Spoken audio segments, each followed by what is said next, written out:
Hola Ron, y bienvenido de nuevo. Hoy nos acompaña Michael Hudson, uno de los grandes economistas políticos del mundo, para hablar sobre el desarrollo de un sistema económico internacional multipolar, que de hecho se está construyendo en este momento en China. Así que, bienvenido de nuevo al programa. Muchas gracias por invitarme. Están ocurriendo tantas cosas en este momento. Es increíble la rapidez con la que se están produciendo los acontecimientos. Pero si quieres ver lo extraordinario que es esto en un periodo de tiempo relativamente corto, solo tienes que mirar las últimas 3 décadas. Si lo recuerdas, al final de la Guerra Fría, el principal objetivo de la política exterior de Rusia era integrarse con Occidente, tener un hogar europeo común o una Europa más amplia. Y luego, por supuesto, en las últimas décadas, vimos que el expansionismo de la OTAN empezó a empujar a Rusia cada vez más cerca de China. Después de 2014, Rusia realmente abandonó la idea de una Europa más amplia en favor de lo que llama la Gran Eurasia.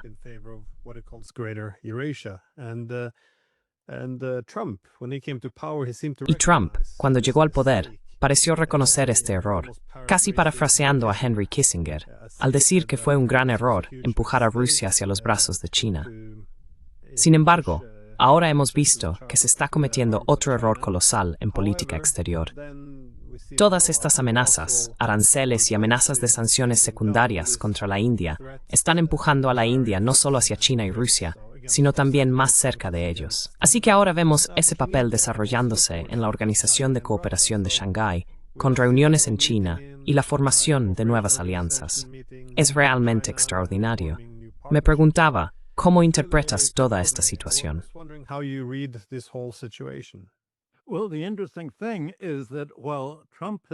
Bueno, lo interesante es que aunque Trump ha representado realmente al Estado profundo al declarar la guerra contra el resto del mundo, la única guerra que realmente ha ganado es contra sus propios aliados, contra Europa, Corea y Japón.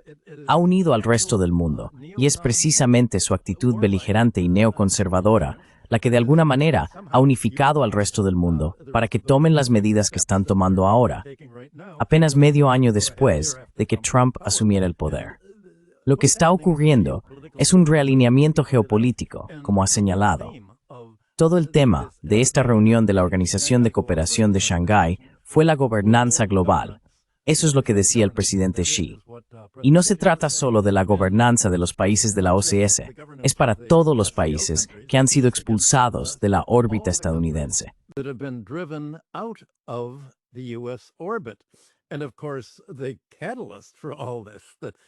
Y por supuesto, el catalizador de todo esto que preparó el terreno fueron los aranceles de Trump contra la India. El primer ministro indio, Modi, pasó una hora viajando en limusina con el presidente Trump y discutiendo las relaciones entre la India y Rusia. Y Trump básicamente le dijo a la India, vamos a bloquearte el acceso al mercado estadounidense, y eso va a crear caos en tu economía si no dejas de importar petróleo y energía de Rusia. Lo que Modi dijo y explicó a la audiencia fue que el comercio de petróleo de la India es mucho más importante para su economía que su comercio con Estados Unidos. Conseguir petróleo para alimentar toda su economía y ganar dinero comerciando con la balanza de pagos es más importante que producir mano de obra textil de bajos salarios y otros trabajos que las empresas estadounidenses esperaban utilizar en la India, como contrapeso a China.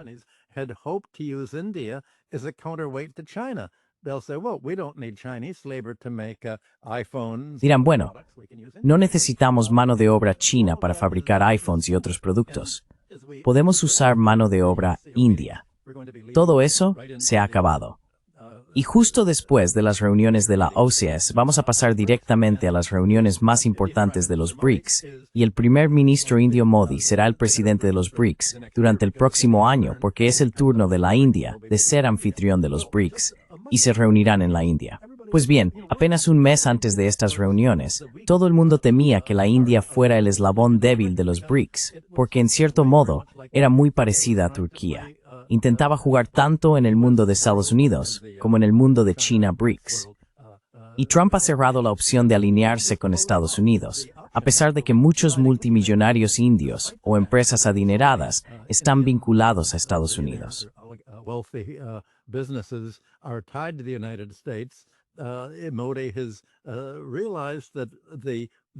Modi se ha dado cuenta de que el futuro de la economía de la India está con Rusia, China, Irán y el resto de la región BRICS. Así que todo eso fue el contexto para esto. Lo que quedó claro, el tema central de los discursos de Putin, Xi y los demás, fue que ahora han pasado 80 años desde el final de la Segunda Guerra Mundial, y Estados Unidos prácticamente ha tenido las manos libres para diseñar el orden económico internacional. El Fondo Monetario Internacional, el Banco Mundial, la Organización Mundial del Comercio y la Guerra Fría. Todo en sus propios términos. Estos términos prometían ser multilaterales y prometían ser los principios que sustentan la Carta de las Naciones Unidas.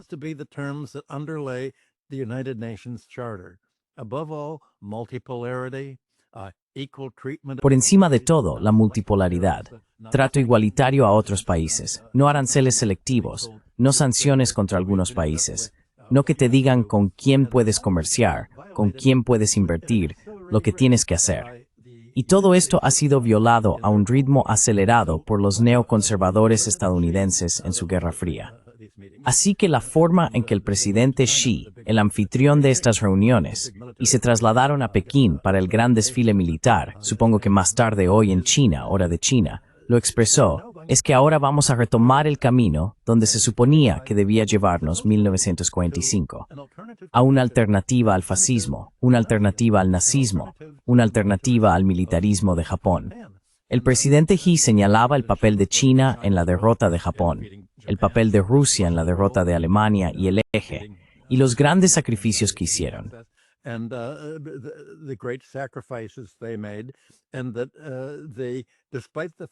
Y que ellos, a pesar de que en su narrativa realmente ganaron la guerra contra las potencias del eje, la realidad es que fueron los Estados Unidos quienes diseñaron el mundo de la posguerra.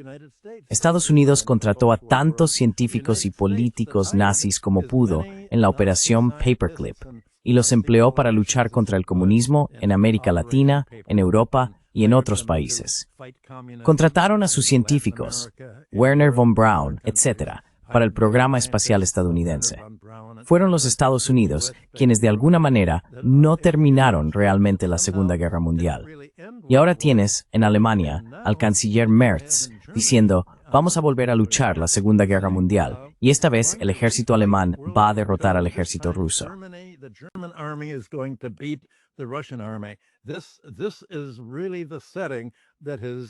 Este es realmente el escenario que ha consolidado a los países BRICS para siempre. Y el resultado es que está ocurriendo una fractura global, pero es diferente de todos los intentos de lograrlo en los últimos 70 años. En 1954, las naciones no alineadas se reunieron en Bandung, Indonesia, y dijeron, necesitamos un orden más justo y equitativo que nos permita desarrollarnos y que no frene nuestro desarrollo con deuda externa, con libre comercio, impidiéndonos proteger y subvencionar nuestra propia industria. Pero realmente no pudieron hacer nada al respecto porque eran demasiado pequeños y actuaban por separado.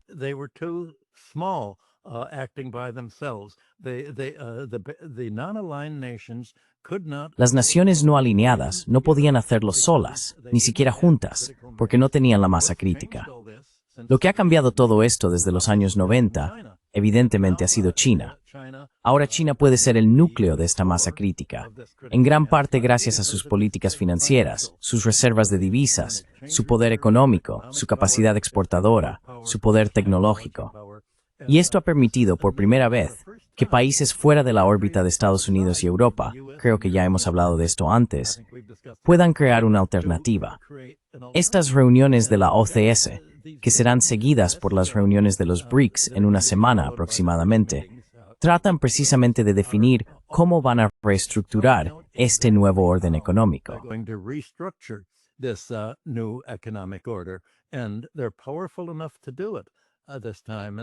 Y tienen suficiente poder para hacerlo.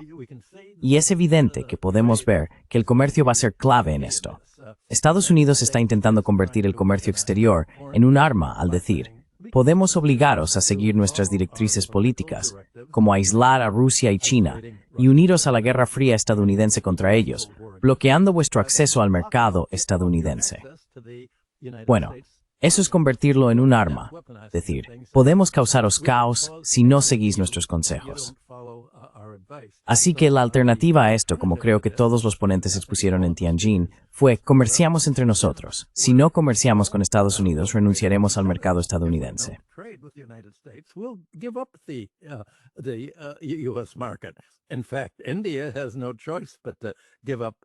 De hecho, la India no tiene más opción que renunciar al mercado estadounidense si se permiten los aranceles de Trump contra la India. Comerciarán entre ellos mismos. Y todo esto tiene una dimensión militar, y ese fue el marco subyacente para discutir todos los cambios económicos, financieros y relacionados. Es una lucha civilizatoria para reestructurar todo el sistema de comercio exterior y finanzas. Va a desdolarizarlo. El presidente Putin señaló lo mucho más eficiente que era el sistema de China para comerciar entre ellos mismos en su propia moneda nacional, en comparación con que Rusia tuviera que comprar dólares para pagar a China en dólares, y que luego China convirtiera esos dólares de nuevo a su propia moneda.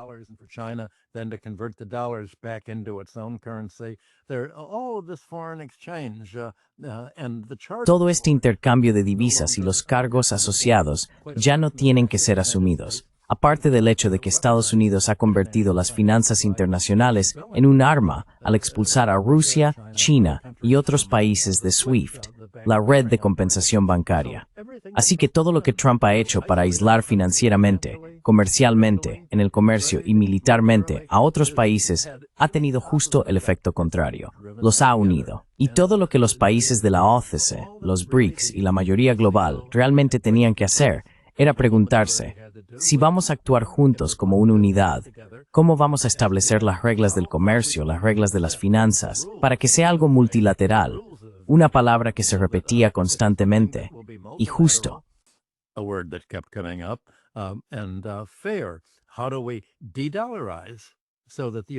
¿Cómo podemos desdolarizar para que Estados Unidos no pueda apoderarse de nuestras reservas de divisas, como hizo con los $300.000 millones de Rusia, o del oro, como el Banco de Inglaterra hizo con las reservas de oro de Venezuela o de otros países? Así que estamos presenciando esta fractura global que se manifiesta en el sentido de decir que no es tanto que estemos creando un nuevo tipo de civilización, sino que estamos retomando la civilización donde fue interrumpida por la Guerra Fría de Estados Unidos, la cual transformó las finanzas y el comercio en violación de todos los principios de las Naciones Unidas que se nos prometió al final de la Segunda Guerra Mundial, que serían subvencionados y apoyados por Estados Unidos. Ese es, básicamente, el marco que se ha dado.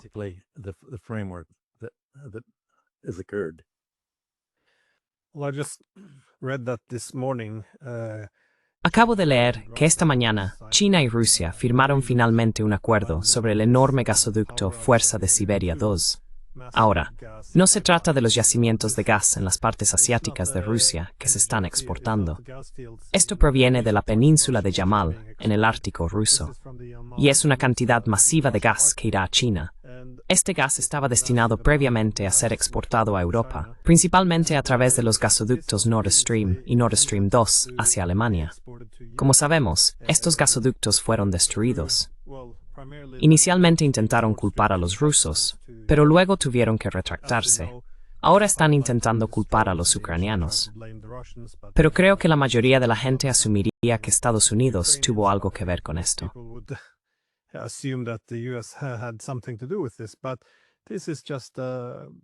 Pero esto es un desarrollo enorme, porque realmente consolida el giro de Rusia desde Europa, algo con lo que había soñado desde 2001.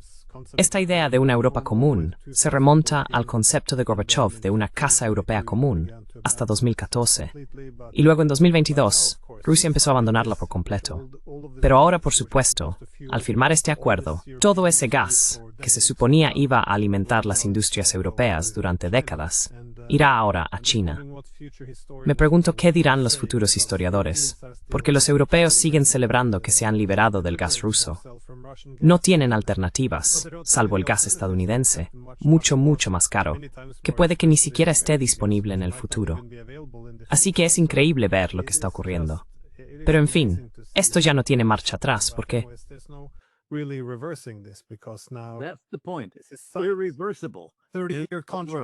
ese es el punto. Es irreversible. Una vez que haces una inversión tan grande como esta, no vas a decir, oh, en algún momento quisimos ser una nación europea. Nos considerábamos europeos, pero no vamos a derribar este gasoducto y construir uno nuevo hacia Europa.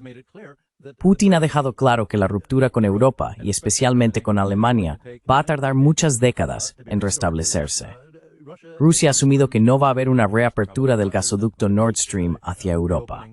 Steptoe gas, depende de Europa. It's how me Europa de que British Dave.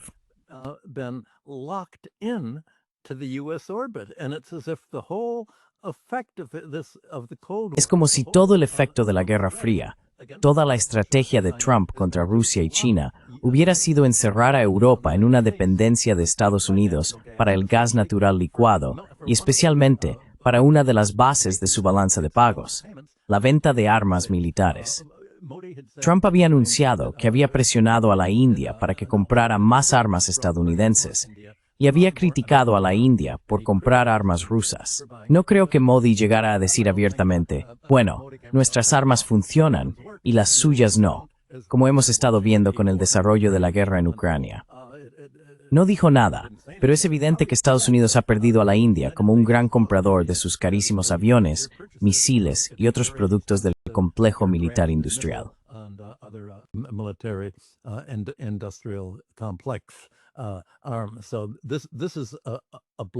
Así que esto es un golpe para Estados Unidos, pero ha atado a Europa a la compra de armas estadounidenses. Y todos los acuerdos arancelarios de Trump con Europa han provocado una rendición de la economía europea ante Estados Unidos, encerrándose a sí misma y negándose la posibilidad de comerciar con los países BRICS, los países asiáticos, que son las economías de más rápido crecimiento en el mundo. Están surgiendo revoluciones políticas en los bulevares y salones de Europa, diciendo que hay que deshacerse de los partidos gobernantes.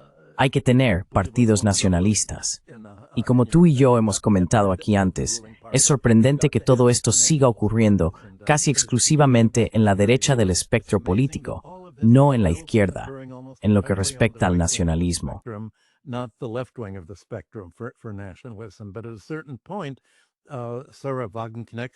Pero en cierto momento, el partido de Sarah Wagenknecht en Alemania y otros partidos en el Reino Unido van a reemplazar a los partidos neoconservadores de Estados Unidos. Pero como has dicho, la ruptura irreversible ya ha ocurrido. Realmente no hay nada que pueda sucederle a Europa. Así que toda la identidad y la estructura de cómo se van a seguir las reglas en la mayor parte del mundo serán las reglas decididas por China, Rusia, India, los BRICS y la mayoría global. Y no solo van a dejar a Estados Unidos aislado, sino también a Europa junto con él. En los últimos días, von der Leyen, Alemania y la UME han anunciado su intención de suministrar misiles a Ucrania y atacar a Rusia. Esto solo consolida la irreversibilidad del aislamiento de Europa Occidental respecto al resto de Eurasia.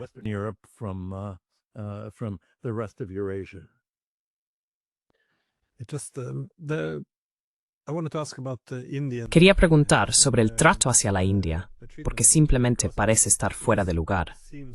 Quiero decir, bueno, solo para dar contexto, para mí, el punto crítico fue hace una década. De hecho, escribí un libro hace una década, titulado La estrategia geoeconómica de Rusia para una gran Eurasia, porque en 2014 fue un momento crucial. Es decir, vimos que al mismo tiempo que Occidente apoyaba este golpe en Ucrania, que acabó con la esperanza de Rusia de una Europa común. Esto sucedía más o menos al mismo tiempo que los chinos lanzaban su iniciativa de la franja y la ruta por tierra y mar. Al mismo tiempo que los chinos lanzaban este Banco Asiático de Inversión en Infraestructura. Y al mismo tiempo que lanzaban este plan China 2025 para desarrollar el liderazgo en tecnologías clave.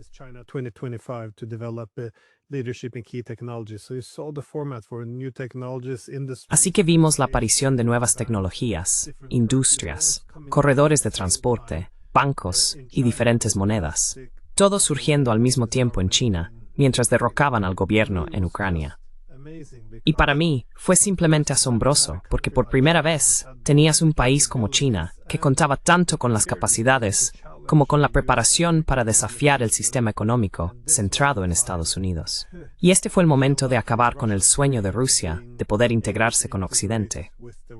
Quiero decir, sí, fue algo extraordinario. Si quisieras sabotearte a ti mismo, esto es más o menos lo que harías. Por eso creo que la última década fue bastante predecible en muchos aspectos. Pero ahora hemos visto a Rusia y China liderando este frente euroasiático para desarrollar un sistema económico alternativo.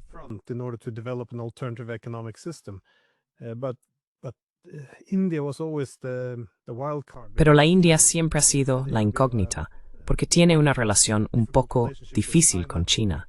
Es posible que Estados Unidos pueda utilizarla. Cada vez que hay alguna tensión entre China e India, los medios se emocionan un poco pensando que quizá ahora se alinearán y se unirán al bloque anti-China. Pero este tipo de amenazas contra la India simplemente no lo entiendo, y no parece que Washington esté retrocediendo. Hoy mismo vi a Navarro dar algunos discursos diciendo: ya sabes, India no se te permite comprar energía rusa para armas rusas.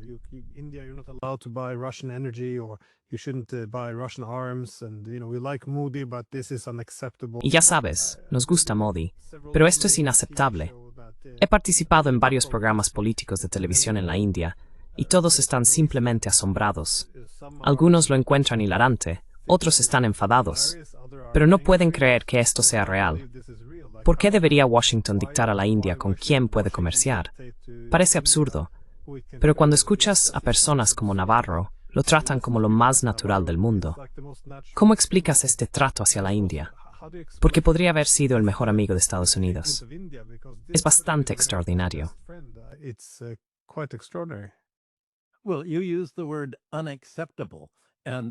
Bueno, usas la palabra inaceptable, y eso es lo irónico. Demuestra que Estados Unidos no tenía ningún cálculo preciso de los costes y beneficios de lo que estaba haciendo. Piensa en lo que significaba la palabra inaceptable. Cuando Estados Unidos dice, no lo aceptaremos.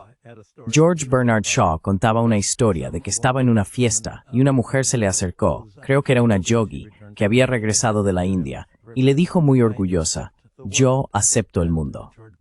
Y George Bernard Shaw le respondió: bueno, señora, realmente no tiene elección, ¿verdad? Pues esa es la situación de Estados Unidos. Cuando dice que no aceptará lo inevitable, esto no tiene mucho efecto en la realidad. Es como el rey Canuto intentando detener el océano, impedir que suban las mareas.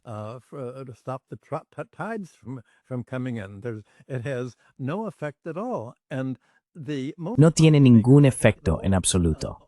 Y la mayoría de los responsables políticos, creo yo, todas las declaraciones, incluidas desde el inicio de la guerra de la OTAN en Ucrania hasta esta semana, incluso hoy, dicen que la fuerza de Trump y su poder sobre otros países, que le ha permitido anunciar sus aranceles del Día de la Liberación, radica en que otros países necesitan el mercado estadounidense porque la disrupción sería tan grande que la alternativa a unirse como aliados a Estados Unidos es el caos.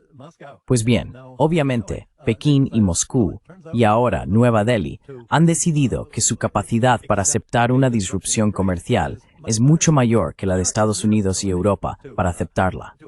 Para estos países no es tan difícil sustituir el mercado estadounidense.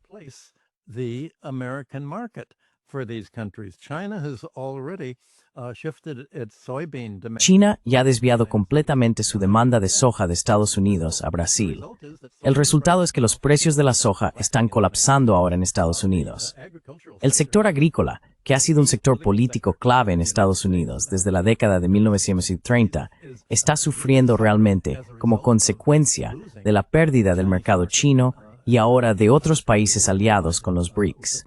China, Rusia, India y otros países de la mayoría global pueden reestructurar el comercio entre ellos. Obviamente, va a haber un coste a corto plazo. Habrá despidos. Estoy seguro de que hay muchas empresas textiles en la India que de repente han tenido que parar. Puede que la decisión de hoy del Tribunal Supremo, que declara ilegales los aranceles de Trump, dé esperanzas de que, bueno, tal vez estos aranceles tengan que ser cancelados.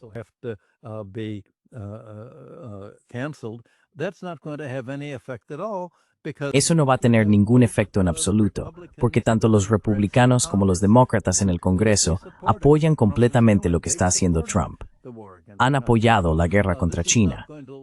Así que esto no va a llevar a que otros países digan, oh, ahora podemos abrir nuestras fábricas de nuevo y empezar a exportar a Estados Unidos. Porque todo volverá a ponerse patas arriba una vez más en cuanto haya una votación en el Congreso. ¿Apoya usted la guerra de Estados Unidos contra China? Pues todos la apoyan. Desde luego, los políticos la apoyan. El público estadounidense no. Las encuestas que se hacen muestran que el público quiere lo mismo que quiere el presidente Xi y que quiere el presidente Putin. Quieren paz, quieren comercio normal y prosperidad. Eso no es lo que quieren los senadores y representantes en el Congreso de Estados Unidos. Ellos quieren la Guerra Fría, quieren pobreza, quieren inflación, quieren un Brexit.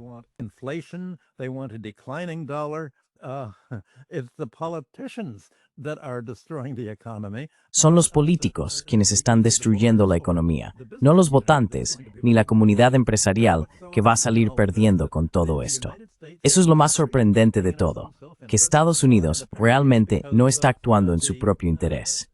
Y al parecer es porque la CIA, el Consejo de Seguridad Nacional, el Consejo de Asesores Económicos y todos los economistas del gobierno han calculado mal los costes y beneficios que están en juego al reestructurar este orden mundial. No pueden reconocer, por razones ideológicas, por qué China y sus países aliados están adelantándose. No pueden reconocer que una economía de mercado socialista funciona mejor que una economía financiarizada y beligerante que mantiene un déficit crónico en la balanza de pagos y deuda pública como resultado de su Guerra Fría. No pueden reconocerlo.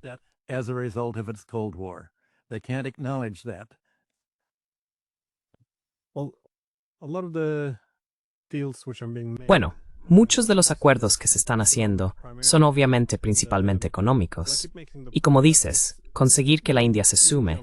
La India nunca querría unirse a nada que pudiera verse como un grupo contra Estados Unidos, porque su idea principal es poder diversificar sus lazos y comerciar con todos. Así que no es un grupo contra Estados Unidos, sino un grupo para protegerse de Estados Unidos. Es decir, si Washington no estuviera actuando en contra de la India sería mucho más cautelosa. Pero ahora, ya sabes, ¿qué pueden hacer realmente? No creo que jamás se hubieran subordinado o capitulado ante las exigencias de Washington.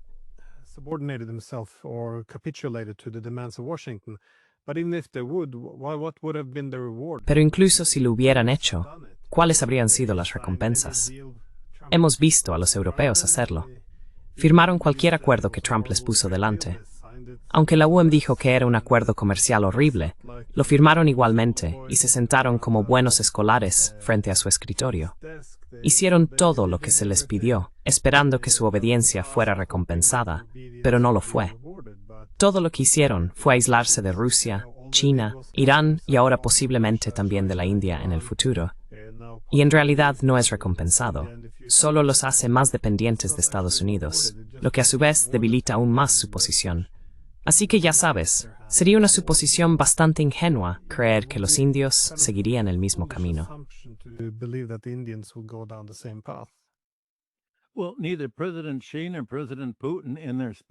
Bueno, ni el presidente Xi ni el presidente Putin en sus discursos hicieron ninguna referencia a Estados Unidos. No hubo ninguna mención. No están describiendo expresamente lo que hacen como una oposición a Estados Unidos y Europa, simplemente lo ignoran. Se están apoyando mutuamente. De lo que hablan es, vamos a revivir los principios que sustentan las Naciones Unidas. Multipolaridad, trato de iguales, no injerencia en los asuntos de otros países. Decidamos cuál es un orden mundial ideal al que todos podamos unirnos como parte de una situación en la que todos ganan. Y no permitamos que ninguno de nuestros países miembros utilice el comercio exterior como arma que utilice las finanzas internacionales como arma, o que resuelva nuestras diferencias en el campo de batalla, en lugar de mediante la negociación. Nada de esto. Simplemente han ignorado a Estados Unidos. None of this, they've simply ignored the United States. So it's not that India or any other country that's Así que no se trata de que la India o cualquier otro país que se una esté alineándose en contra de Estados Unidos. Lo que están diciendo es, estamos siguiendo los principios básicos que consideramos los principios de la civilización misma. Y estos principios de la civilización no solo han sido recogidos en la legislación de las Naciones Unidas, sino que también se remontan al Tratado de Westfalia de 1648. Igualdad entre naciones, no injerencia en los asuntos internos de otros países, no cambio de régimen, ni asesinatos encubiertos de jefes de Estado. Nada de eso. Todo lo que están planteando es qué tipo de mundo maravilloso intentan crear. Y si otros países no quieren unirse, obviamente Estados Unidos y Europa no querrán unirse, simplemente forman parte de otro mundo. Están fuera de la civilización, fuera del Estado de Derecho.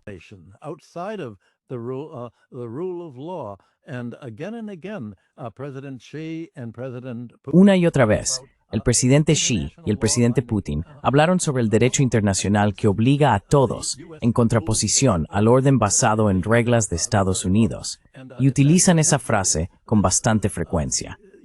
Son estas reglas las que Trump y Estados Unidos han utilizado para limitar los esfuerzos estadounidenses en todo esto. Estados Unidos se ha convertido en un modelo de lo que la mayoría global va a evitar, esta confrontación global. La exigencia de Trump de que las empresas europeas, japonesas y coreanas trasladen sus industrias automovilísticas, informáticas y otras grandes industrias a Estados Unidos, o permitan que las empresas estadounidenses controlen sus principales industrias emergentes sin tener que declarar ingresos imponibles, sin tener que pagar impuestos, cosas que incluso los países europeos intentaban evitar que hicieran las empresas estadounidenses. We're trying to prevent American companies from doing. The United States foreign policy is La política exterior de Estados Unidos se basa en cómo podemos causar caos en otros países y perjudicar sus economías para que tengan que ponerse de nuestro lado. Bueno, normalmente, si vas a dañar y luchar contra otro país, esa no es una forma de conseguir que dependan de ti, a menos que gobiernes mediante el miedo y la coacción. Y todo el planteamiento del futuro de la OCS y los BRICS, como han anunciado sus portavoces, es que va a ser voluntario. Es voluntario porque la gente busca un beneficio mutuo, no un juego de suma cero, que es como Donald Trump ha dicho que deben ser las relaciones de Estados Unidos, bilaterales, país por país, y Estados Unidos tiene que ser el ganador. country by country, and America has to be the winner. Other countries have to be the loser. He said that in his Otros países tienen que ser los perdedores. Lo ha dicho en sus discursos y escritos en Internet una y otra vez. Así que, de alguna manera, Trump ha expuesto exactamente lo contrario de todo lo que Asia y la mayoría global quieren evitar. Y esto les está ayudando ahora mismo a establecer las reglas que van a impedir que cualquier país miembro pueda volver a hacer eso. Así que, en ese sentido, quizá debería ganar el premio Nobel. En eso está extrovert y catalizado de un gusto ideal y pacífico. Simplemente es abspitual y Rupert Broth. doesn't apply to United States and Europe. Yeah, the same thought struck me though. That Sí, a mí también se me ocurrió lo mismo, que podría haber algún premio de la paz, uno no intencionado, otorgado por reunir a todos estos países. Por ejemplo, India y China, que tienen todas estas tensiones, ahora ven la necesidad de superar algunos de estos problemas para crear nuevas alternativas económicas. Pero lo que me resulta fascinante es que mucho de esto podría haberse predicho. De hecho, se predijo con suficiente antelación. Por ejemplo, en el trabajo académico de personas como John Ruggie, que ya en los años 80 escribió sobre cómo cabría esperar que se desarrollara el sistema económico internacional. Él señalaba entonces que cuando hay una enorme cantidad de poder económico concentrado en el hegemón, como Estados Unidos, este tendría la capacidad de actuar como un hegemón benigno, simplemente porque le interesaría proporcionar un bien colectivo para el sistema internacional. deliver a collective good for the international system, that is to have the rest of the international system. Es decir, que el resto del sistema internacional confíe en su control administrativo sobre la economía internacional. Así, Estados Unidos podría decir, aquí tienes acceso a tecnologías e industrias clave, que son fiables. Tienes acceso a corredores de transporte bajo el control de la Marina estadounidense, que no se verán interrumpidos. Tienes acceso a la moneda de reserva. Todos podemos comerciar con el dólar. Tienes acceso a las finanzas globales. Y toda esta arquitectura está bajo control estadounidense. Y es de interés para Estados Unidos mantenerla abierta y liberal para que el resto del mundo pueda acceder a ella. Y esto sería la base de un sistema económico internacional que se consideraría una hegemonía benigna.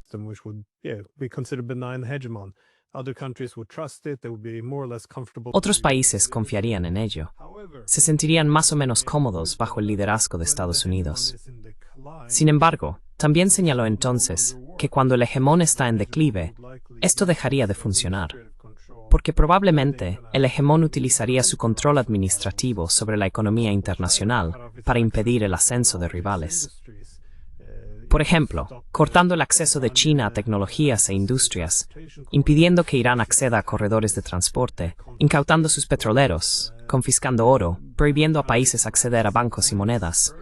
Y de repente, todo el sistema económico se convierte en un arma y la confianza desaparece. Esto solo amplificará la necesidad de alternativas. Y de nuevo, aquí es donde estamos ahora.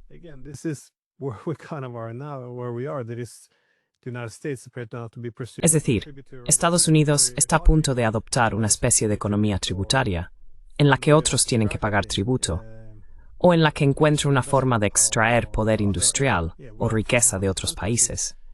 Es algo muy a corto plazo y destructivo, y se está perdiendo mucha confianza. Pero supongo que a lo que quería llegar es que, aunque muchos de los acuerdos que se están firmando ahora en China son de naturaleza económica, se supone que deben formar un nuevo sistema internacional. Pero, ¿cuáles son los principios clave, según tu punto de vista, de este sistema? Porque definitivamente no será el orden internacional basado en reglas, que no es internacional, no está basado en reglas, y tampoco es ordenado. Entonces, ¿qué es lo que realmente buscan?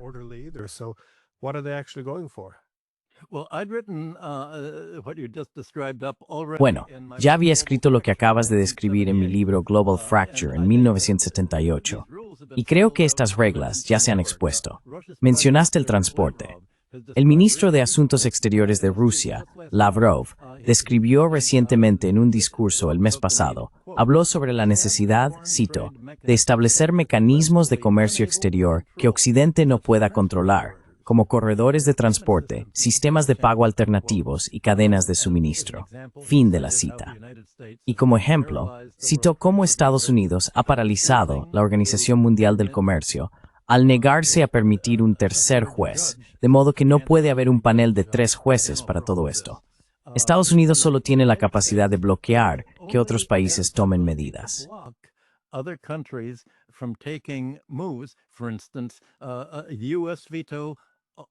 Por ejemplo, un veto de Estados Unidos ha bloqueado por sí solo que las Naciones Unidas denuncien a Israel. Basta conseguir los resultados del poder de veto estadounidense. Estados Unidos no se unirá a ninguna organización en la que no tenga poder de veto, porque dice que eso permitiría que otros países controlen nuestra economía. Bueno, ningún país va a tener ese tipo de poder de veto en los países de la mayoría global. Eso ha resultado ser el talón de Aquiles de las Naciones Unidas, la capacidad de Estados Unidos para bloquear cosas, y simplemente la corrupción, la forma en que ha corrompido al Organismo Internacional de Energía Atómica, haciendo que Rafael Grossi entregue todos los sitios de energía atómica de Irán y los nombres de los científicos a Israel para que los asesinen y bombardeen. Quiero decir, Lavrov mencionó un montón de esto.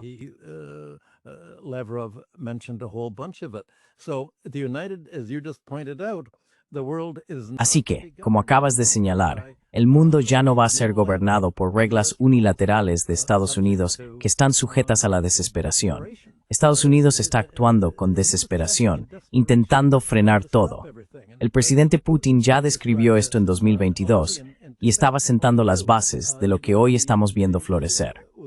Dijo que los países occidentales llevan siglos diciendo que traen libertad y democracia a otras naciones, pero el mundo unipolar es intrínsecamente antidemocrático y carente de libertad.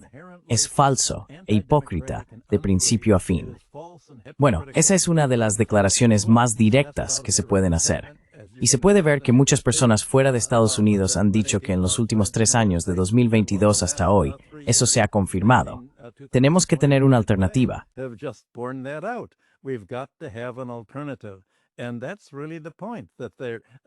Y ese es realmente el punto. Esta es la primera vez que se les ha presionado de verdad para que detallen exactamente cuáles son las reglas de una alternativa. No pueden simplemente decir, vamos a romper con Estados Unidos y a ir por nuestra cuenta. Tienen que preguntarse, bueno, ¿cuáles son las reglas por las que vamos a ir por nuestra cuenta? ¿Cómo vamos a establecer normas para comerciar de manera justa entre nosotros? ¿Cómo vamos a financiar este comercio exterior? China ha anunciado que va a crear un banco que podrá conceder créditos a países que tengan déficits con China o que estén pagando por la inversión china en estos países para desarrollar la iniciativa de la Franja y la Ruta y la iniciativa de transporte. Esto les va a permitir producir para los mercados de los demás, en lugar de para los mercados de Estados Unidos y Europa.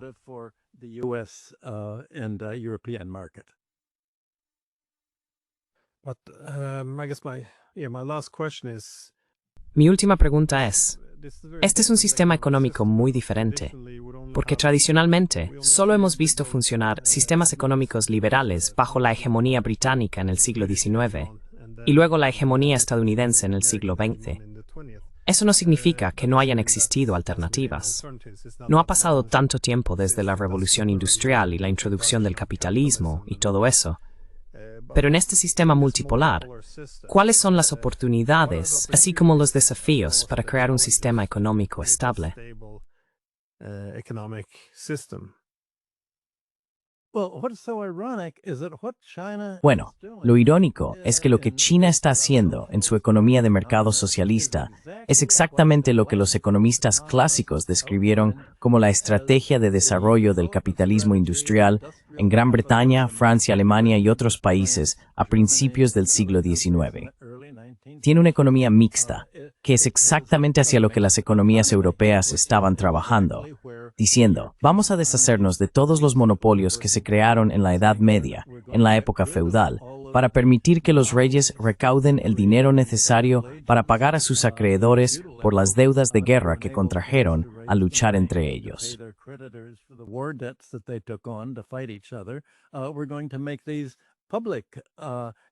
Vamos a convertir estas entidades públicas para que en lugar de ser monopolios, puedan suministrar servicios básicos, salud, educación, transporte, comunicaciones, a un precio subvencionado para reducir el coste de hacer negocios en la economía.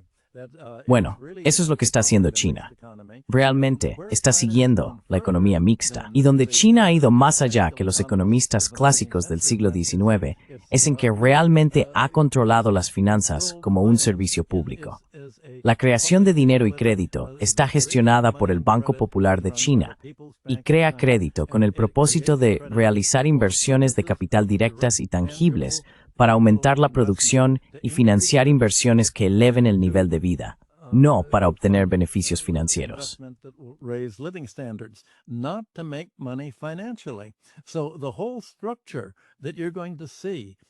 Así que toda la estructura que vas a ver en la OCDE, los países BRICS y la mayoría global, va a consistir en utilizar la banca y las finanzas no para financiar adquisiciones de propiedades, no para crear crédito esencialmente, especialmente en el sector inmobiliario, y generar burbujas inmobiliarias o bursátiles, ni para gestionar la economía como un esquema Ponzi, sino para utilizar realmente la creación de crédito y el excedente económico para reinvertir en la producción nacional en su conjunto, no en la creación de riqueza financiera en manos de un sector financiero cada vez más reducido en la cima de la pirámide económica, cuyo producto es la deuda, endeudando al resto de la población y obteniendo monopolios que extraen intereses, rentas de monopolio y toda la carga financiera que caracteriza a Occidente. All the financial overhead that characterizes the West. So that's the way that we're really moving into that. Así es como realmente estamos avanzando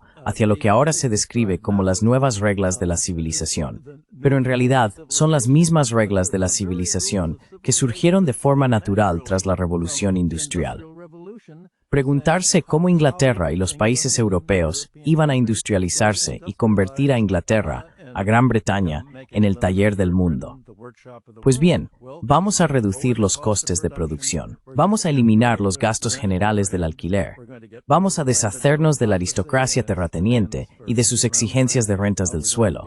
Vamos a eliminar los monopolios y convertirlos en servicios públicos. Y vamos a hacer lo que hacían Alemania y Europa Central. Vamos a rediseñar la banca para que realmente financie la industria.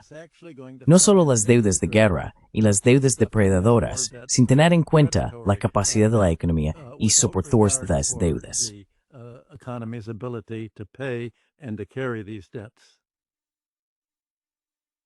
I know that at the face of it, I mean, it's Sé que, a primera vista, quiero decir, es casi obligatorio para cualquiera en Occidente interpretar estos acontecimientos como algo negativo, dado que esto representa un cambio de poder masivo de Occidente a Oriente. Y, por supuesto, hay algo que decir al respecto. Pero por otro lado, también hay que reconocer que el sistema del que estos países buscan desvincularse parece haber llegado a su fin. Como mencionaste, nuestras economías se han vuelto excesivamente financiarizadas. Simplemente ya no son tan competitivas. La deuda ha crecido hasta niveles tan disparatados que no es sostenible. La confianza en este sistema económico está tambaleándose. La cantidad de desigualdad económica que se ha acumulado ha dado lugar a una oligarquía, lo cual es muy destructivo no solo para la sociedad, sino también para la política y para el funcionamiento de la democracia. not just for society, but also for politics, for democracy to function. And as you suggested as well, the addiction to these forever wars. Y como también has sugerido, la adicción a estas guerras eternas parece estar llegando a su fin. Así que, en este momento, si no hay otras alternativas, me resulta extraño que tengamos esta hostilidad casi instintiva hacia estas alternativas emergentes. Pero de nuevo, la alternativa a lo que se está haciendo en lugares como la Organización de Cooperación de Shanghái no es volver a los años 90 ni a los años 50. Eso ya está agotado, ya no existe. Me desconcierta un poco esta hostilidad. Vi en los medios alemanes, en Bild, escribieron esta mañana que esta era la cumbre de la tiranía, o la cumbre de los villanos, ya sabes, de naciones rebeldes. Es una forma muy extraña de enmarcar estos enormes acontecimientos históricos que están teniendo lugar ahora mismo. Sí. Taking place now in the present time. I'm not sure if you have, if you have. Es una guerra de clases contra el socialismo. Es una guerra de clases contra la clase trabajadora. Es una exigencia thatcherista y reaganiana de privatización. Y solo en la última hora que hemos estado hablando, Glenn, el mercado bursátil estadounidense ha caído. Los precios de los bonos del Tesoro están bajando a medida que suben los tipos de interés a largo plazo, y el precio del oro acaba de superar los $3,500 la onza, 100 veces su precio de 1971. Y se está viendo que lo que Occidente llama democracia es en realidad una oligarquía, y lo que ataca como autocracia es una sociedad como la China, que pretende elevar el nivel de vida y evitar el tipo de polarización económica entre la clase financiera y el resto de la economía endeudada en general, que se está produciendo en Occidente.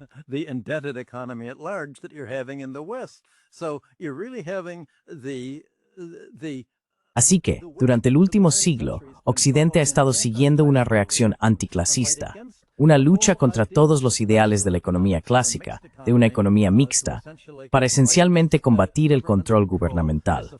Es una lucha de los intereses rentistas, una lucha de los bancos que respaldan a la clase terrateniente y a la clase monopolista, contra todas las reformas que florecieron en el siglo XIX, antes de la Primera Guerra Mundial. Toda esta contrarrevolución ha terminado por atar a Estados Unidos y Europa en un nudo y bloquear su desarrollo.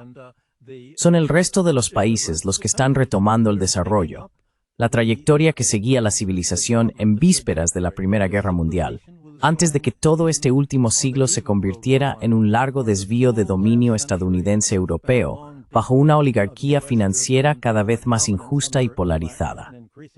Esa es la visión general, en mi opinión. That's the big picture in my view. Yeah. Well, there's a lot of depth to what's happening. Bueno, hay mucha profundidad en lo que está ocurriendo ahora.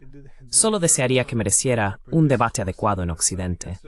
Me parece deprimente que la única forma en que pueden referirse a lo que sucede en China ahora sea como una cumbre de dictadores que odian a Occidente y odian la libertad y la democracia.